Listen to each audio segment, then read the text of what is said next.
आपण शुणुचंती व्यासवाणी। जनगण मन अधिनायक जय हे भारत भाग्य विधाता। पंजाब सिंधु गुजरात मराठा द्राविड उत्कल बंगा। विंध्य हिमाचल यमुना गंगा उच्चल जलधि तरंगा। तब शुभ नामे जागे तब शुभ आशीष मागे। गाए तब जय गाथा जनगण मंगलदायक जय हे भारत भाग्य विधाता। जय हे जय हे जय हे जय जय जय जय हे। या कुंदेन्दु तुषार हार धवला। या शुभ्र वस्त्रामृता। या वीणा वरदंड मंडित करा। या श्वेत पद्मासना। या ब्रह्माश्रुत शंकर प्रभृतिवी। देवै सदा वंदिता। सा मां पातु सरस्वती भगवती। निशेष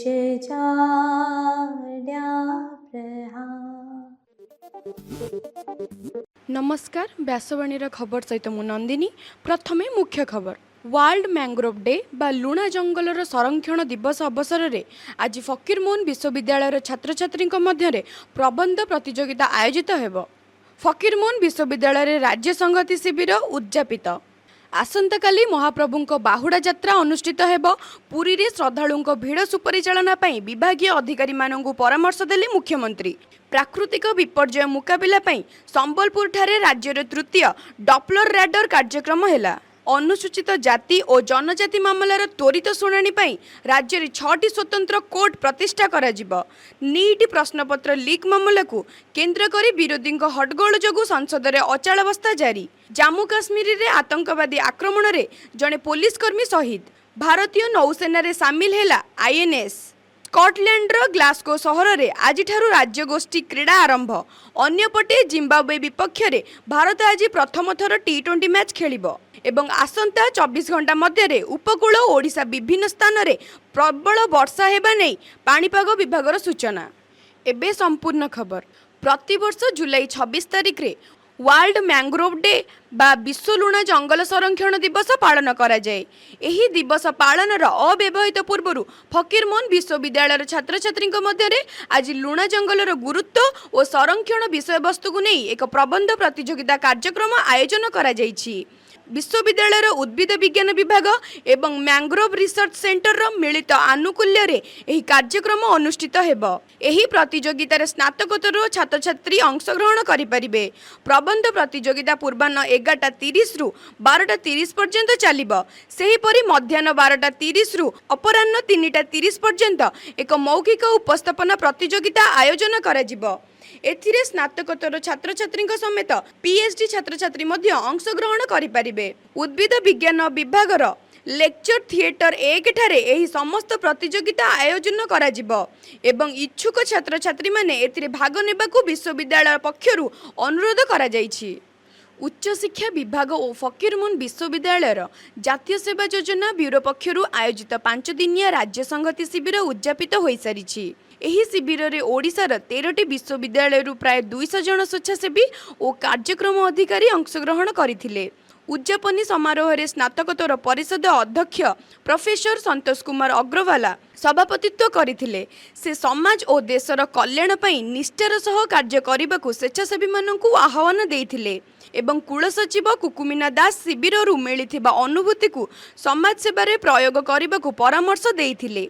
एही शिविर रे जातीय संगति, जोग और स्वास्थ्य सचेतनता, सड़क एवं साइबर सुरक्षा, मानसिक स्वास्थ्य, स्वच्छ भारत अभियान, साहित्य और सांस्कृतिक प्रतियोगिता समेत विभिन्न समाज सेवामूलक कार्यक्रम आयोजन करा जायथिला। एही अवसर रे स्वेच्छासेवी माननकु पुरस्कार प्रदान करा जायथिला एवं एहा सह समस्त अंशग्रहणकारी और कार्यक्रम अधिकारी को प्रमाणपत्र मध्य प्रदान करा जायथिला। राज्य रे अनुसूचित जाति और जनजाति मामला गुड़िकर शीघ्र विचार पई सरकार पदक्षेप नेइछंती। एथिरे राज्यर विभिन्न अंचल रे 6टी स्वतंत्र कोर्ट प्रतिष्ठा करा जिबा नै गृह विभाग पक्षरु गतकाली विज्ञप्ति प्रकाश पाइछि। विज्ञप्तिर सूचना अनुसार भद्रक, ब्रह्मपुर, जाजपुर, केन्द्रापड़ा, पुरी एवं खोर्धाठारे एही स्वतंत्र कोर्ट प्रतिष्ठा करा जिबो बोली जणा पड़िछि। संसद रे तृतीय दिन पर अचलावस्था, विरोधी दलगुड़िक एही प्रसंग रे तुरंत आलोचना, शिक्षा मंत्री जवाबदेहिता और सरकार स्पष्टीकरण दाबी करी लोकसभा और राज्यसभा रे हट्टगोल करथिले। फलरे उभय सदनर कार्य विवरणी बारंबार बाधाप्राप्त होई मुलतवी करा जायथिला। अन्य पक्षरे सरकार एही विषय रे आलोचना पई प्रस्तुत बोली कहिथिबा बेले विरोधी दल निज दाबी रे अड़ी रहिछि। एही मामला को नै संसद बाहर मध्य छात्र छात्री विक्षोभ जारी रहिथिबारु राजनैतिक परिवेश अधिक सरगरम होई उठिछि। जम्मू काश्मीर अनंतनागरे बुधवार आतंकवादी गोलीमाड़े जड़े पुलिस कर्मचारी शहीद होइछंती। तांको नाम आशिक हुसैन। 35 वर्षीय आशिक जम्मू काश्मीर पुलिस आईन तृतीय बाटालियन रे कनेस्टेबल भाव में कार्यरत थिले। रिपोर्ट अनुसार अनंतनागर लाल चौक निकटरे आतंकवादी माने एही आक्रमण करथिले, जेउठारे आशिक अमरनाथ यात्रा सुरक्षा दायित्व रे नियोजित थिले। अपराह्न 12:30 समय रे बाइक रे 2 जण आतंकवादी आसी तांको उपरकू गुली चलाई फेरार हो जाइथिले। आशिकंकु तुरंत स्थानीय सरकारी हॉस्पिटल को निया जाइथिला, किंतु डाक्टर सेठारे तांको मृत घोषणा करथिले। एही घटना परे सुरक्षा बाहिनी तुरंत अंचल को घेराबंदी करी आक्रमणकारी को खोजिबा लागि सर्च ऑपरेशन आरंभ करिसंती। गत वर्ष पहलग्राम आक्रमण परे जम्मू काश्मीर रे यह प्रथम आतंकवादी आक्रमण बोली कुहा जाइछि।